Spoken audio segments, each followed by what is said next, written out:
राज्यातल्या सर्व महिला सध्या एकच प्रश्न विचारत आहेत. मुख्यमंत्री माझी लाडकी बहीण योजनेचा फॉर्म तर भरला, पण आता अर्ज मंजूर झाला की नाही? तसेच याद्या लावणार होते ती यादी कधी येणार? तर भगिनींनो, तुमची प्रतीक्षा संपलेली आहे.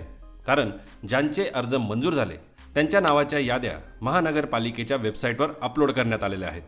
चला तर मग ती यादी कशी बघायची आणि कोणत्या महापालिकेकडून या तात्पुरत्या याद्या लावण्यात आल्या आहेत, सर्व माहिती जाणून घेऊया आजच्या या व्हिडिओमध्ये. त्यापूर्वी जर आपल्या चॅनलवर नवीन असाल तर अवश्य सबस्क्राईब करा, बेल आयकन प्रेस करून ऑल नोटिफिकेशन सिलेक्ट करा, म्हणजे या संदर्भात भविष्यात येणारे अपडेट्स तुमच्याकडून मिस होणार नाहीत. नमस्कार मित्रांनो, आत्तापर्यंत 7,000च्या वर लाभार्थ्यांची यादी प्रसिद्ध करण्यात आली आहे.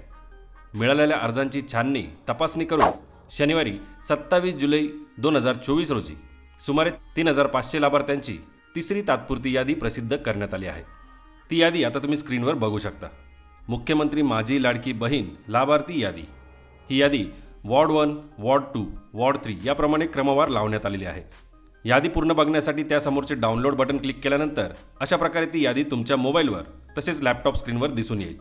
यादीमध्ये प्रत्येक पात्र महिलेची माहिती जसे नाव, मोबाईल नंबर, पत्ता, जन्मतारीख, आधार नंबर, जिल्हा, तालुका, बँकेच्या डिटेल्स म्हणजेच अर्जात भरलेली जवळपास सर्व माहिती दिसेल. जर वॉर्ड नंबर 1च्या यादीमध्ये तुमचे नाव नसेल तर बॅक करून दुसरी यादी तुम्ही याच प्रकारे बघू शकता. यादीमध्ये तुमच्या नावासोबत आलेली सर्व माहिती व्यवस्थित तपासा, खास करून तुमच्या बँकेच्या डिटेल्स. जर काही हरकत असेल तर ती हरकत तुम्हाला नोंदवता येणार आहे. ती हरकत कशी नोंदवायची हे आपण पुढच्या व्हिडिओमध्ये बघणार आहोत. त्यामुळे तुम्ही जर अजूनही सबस्क्राईब केलेलं नसेल तर चॅनलला जरूर सबस्क्राईब करा. हरकतीचे निराकरण झाल्यानंतर अंतिम यादी सुद्धा याच प्रकारे प्रसिद्ध केली जाणार आहे. या यादीमध्ये जसे तुम्ही बघू शकता की पहिल्याच नावासमोर बँकेच्या डिटेल्समध्ये फक्त अकाउंट नंबर दिसतोय.